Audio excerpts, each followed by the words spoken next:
T'es plus mon copain. T'es plus mon copain. Qui d'entre nous n'a jamais dit cela lorsqu'il était jeune ou ne s'est jamais entendu dire cela?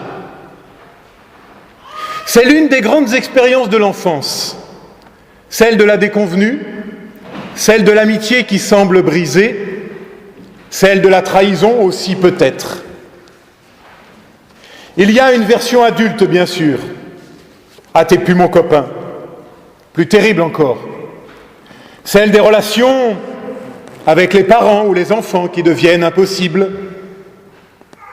Celle de nos séparations conjugales. Celle de nos ruptures professionnelles. Pas terrible, me direz-vous, pour un dimanche de rentrée comme thème de prédication. Faut-il se replonger une fois encore dans tout ce qui nous fait mal et nous déchire? Allons, ne cherchons-nous pas autre chose ici, ce matin? Mais notre vieux livre, notre Bible, avec obstination, semble vouloir toujours nous ramener à ce que nous préférerions pouvoir occulter. Là où nous ne voulons pas regarder, c'est-à-dire à nos errances, à nos échecs, à nos relations avortées, à tous ces mots morts avant que d'être dits. L'Évangile met le doigt sur notre réalité humaine et appelle un chat et un conflit. C'est même comme si Dieu passait son temps à se mettre en quête de tout ce qui était en nous perdu, échoué, rompu, brisé. Notre lecture de ce matin se situe d'ailleurs juste après l'histoire de la brebis perdue. Rappelez-vous, une brebis s'était perdue, alors le berger laisse tout le reste du troupeau pour aller chercher celle qui s'était égarée. Voilà l'Évangile qui dit la brebis perdue, la relation rompue, la réconciliation qui nous semble impossible. L'Évangile traque toutes nos situations qui nous semblent bloquées, toutes nos lâchetés, et s'en vient mettre dessus sa parole. Et que nous dit cette parole?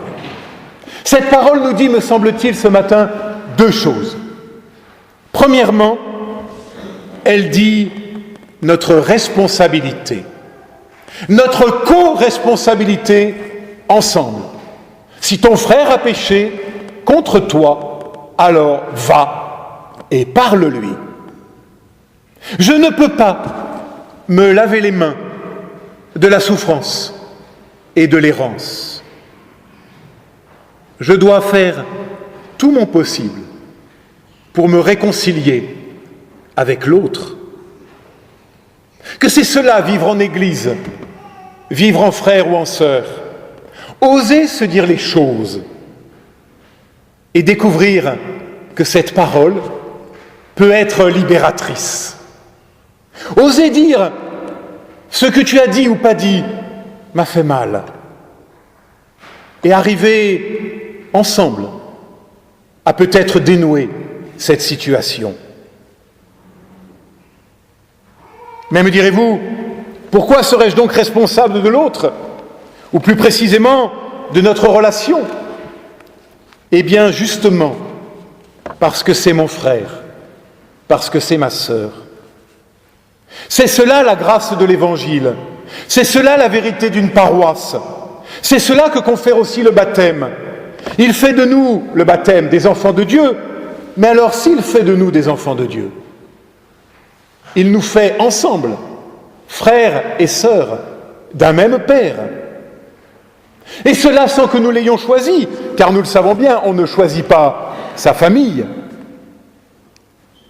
Mais voilà que pour nous, cette phrase « on ne choisit pas sa famille » devient une grâce, une bénédiction, celle de découvrir que j'existe aux yeux des autres, celle de découvrir ton visage à travers lequel je peux reconnaître un frère, une sœur, davantage même, un reflet de l'amour de Dieu. C'est d'ailleurs la force de ce geste que nous faisons lors de la Sainte Seine. Lorsque nous partageons la même coupe, boire dans le même verre, ah, c'est dégoûtant. Voilà bien un geste que seuls des frères, des sœurs peuvent oser faire. J'ai tenu 1 an avant de vous le dire, j'ai envie d'ouvrir une petite parenthèse sur l'usage qui s'est répandu de tremper le pain dans la coupe. Je ne suis pas certain que pour l'hygiène, ça soit vraiment meilleur. Je pense même que c'est l'inverse. On en reparlera davantage si vous le souhaitez. Mais qu'importe, c'est le sens du geste, vous avez raison, qui compte. Boire ensemble à la même coupe. Voilà très exactement le geste qui fonde notre communauté, qui fonde l'Église. Où est l'Église ? S'interrogeaient les réformateurs.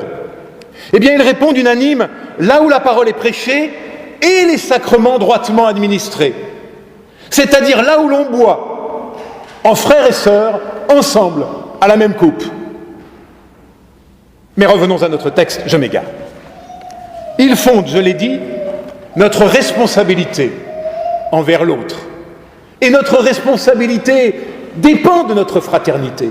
Et notre fraternité dépend de notre responsabilité. Mais, deuxième point, il nous délivre aussi de la culpabilité d'une responsabilité mal comprise. Si tu as fait tout ton possible, et même un peu plus, nous dit l'Évangile, eh bien tu n'es plus responsable. S'il refuse de t'écouter, qu'il soit pour toi comme un étranger.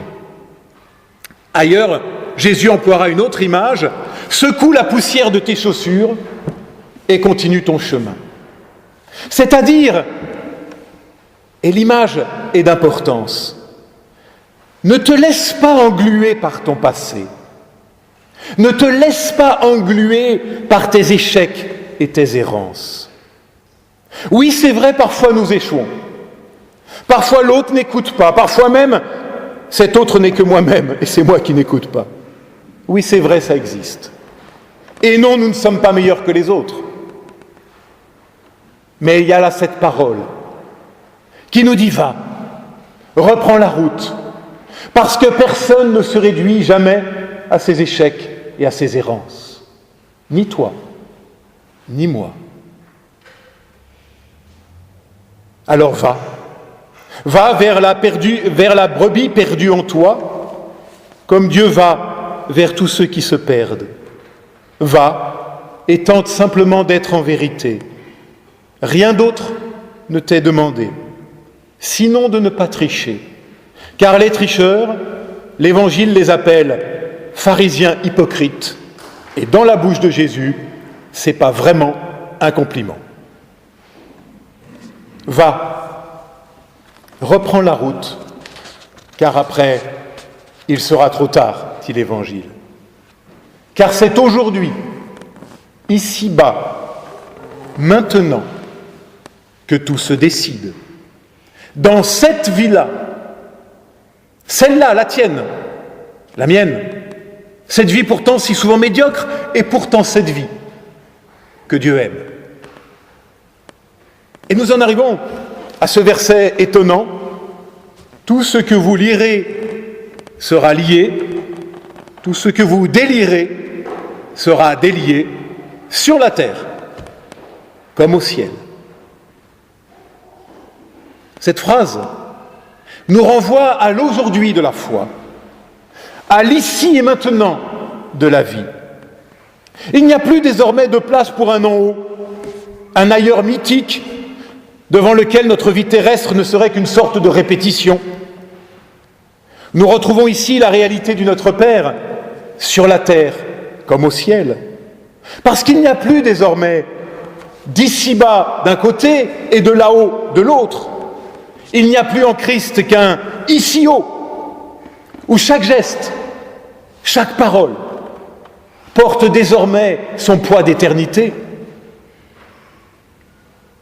Chaque geste, chaque parole porte désormais sa charge d'éternité. C'est dire l'importance de chaque geste, de chaque parole.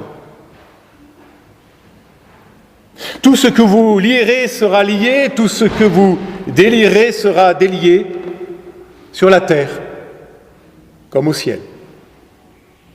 On a souvent compris ces mots comme une sorte de pouvoir donné par le Christ concernant le pardon des péchés, l'absolution. En fait, je ne suis pas certain qu'il nous faille nous restreindre à cette lecture. D'après les spécialistes de la lecture du Nouveau Testament, les exégètes, il s'agissait de se prononcer pour et contre une mesure disciplinaire proposée dans l'Église contre un frère. Et notre texte alors de nous rappeler une fois de plus à notre responsabilité. Attention, nous dit-il, il est facile d'exclure, il est facile de briser, il est facile de rejeter. Mais en connaissons-nous toutes les conséquences, aux yeux de Dieu, dans cet ici-haut de l'Église et du royaume? Attention, nous rappelle ce verset. Et c'est pour cela que notre passage est entouré de l'histoire de la brebis perdue et de sa conclusion qui dit que Dieu est venu afin que personne ne se perde. Et qu'après notre texte de ce matin, ce sera l'appel au pardon inconditionnel. Mais ça sera pour dimanche prochain. Alors revenons à notre tout ce que vous lirez, tout ce que vous délirez. En remarquant encore que cette responsabilité, qui avait été donnée à Pierre seul quelques chapitres plus tôt, est confiée maintenant à toute la communauté, c'est-à-dire à toi, à moi, à nous ensemble. Ainsi, ne parlons plus de pouvoir des clés, mais plutôt de responsabilité des clés, de co-responsabilité des clés, qui nous renvoie à l'essentiel. Et j'en termine avec ces deux petits verbes, lier et délier. Je voudrais les laisser résonner d'une façon plus vaste encore que la seule question du pardon. Lier et délier. Tout ce que vous lirez sera lié dans le ciel. Alors je voudrais apprendre à lier ma vie avec la bénédiction. Je voudrais qu'il me soit donné de relier ma vie à une parole vivante et vivifiante. Je voudrais qu'il nous soit donné de lier notre vie comme on lie une gerbe dans une symphonie. Rassembler tous ces élans épars, tous ces échecs et ces bonheurs, ces mots d'amour et aussi ces mots de haine, ces caresses et ces blessures, et puis tout simplement déposer cette gerbe devant Dieu. Peut-être même, n'avons-nous pas d'autre vocation que dans ce liement, dans ce reliement de notre vie avec elle-même, avec les autres et avec Dieu? Peut-être n'y a-t-il pas d'autre humaine vocation?